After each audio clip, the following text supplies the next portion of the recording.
be a bit slow. See, already 3 fine people have spoken. Their witty words should have y'all choking back your tears of joy and laughter. And then here comes Brian, following after. What could I say, I thought this Sunday, that won't look like a banged-up Hyundai next to these folk with tongues of gold, and perspectives young and perspectives old. Sorry. The bride had been covered twice by now, and taught my dad? Yeah, sure. How? But I sat and thought, and decided thus: to make this speech splendiferous and to show my love, I'd put in some time, for who else but me would think to rhyme? Except Patrick, apparently. That was there too. A style both ancient and funky fresh. So while my betters said it best, think we can agree on the fattest style. Now settle in, because this part takes a while. So you might think me, well, superfly. But try measuring up to this here guy, a doctor and an engineer, and that physique. Is it hot in here?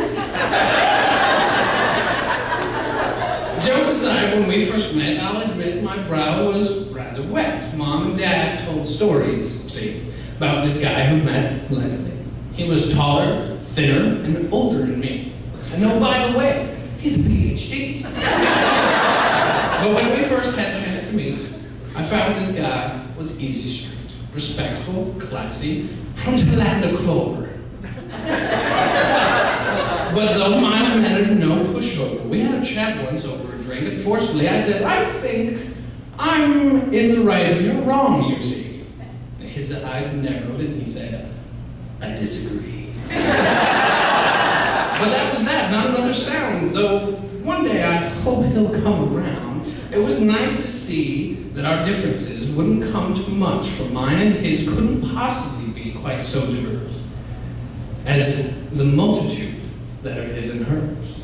And if he could parlay with one like me and hold discourse so gentlemanly, then the ones he loved need have no fear. She can always count on his patient ear. Unless for her part, she's patient too, because compared to anything that Pat might do, well, I have a lot of energy, and I'm a fairly creative mind, you see, and this combo was definitely trouble. From about age 5 until I'd grown stubble, I teased and poked and wouldn't relent, and I'm sad to say some days were spent in anger. For these, I apologize. Sorry for any red in the eyes, or hurtful words or punches through. Through all these years, I hope you've known how proud I am of all you've done. Some footsteps followed, and like this one, the ones you've taken on your own. Blazing your trail, I feel you've flown to heights I'd never think to reach. And so it's your example that can teach me how to move my life forward. Wow. By now you must be bored.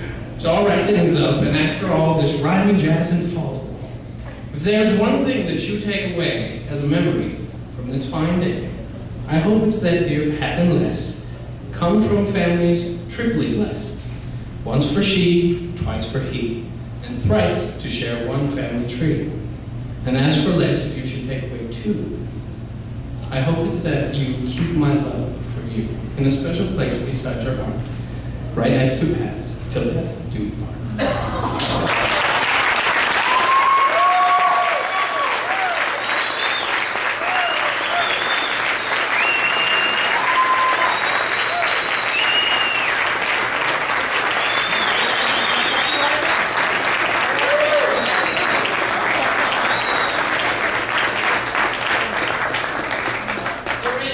Everybody.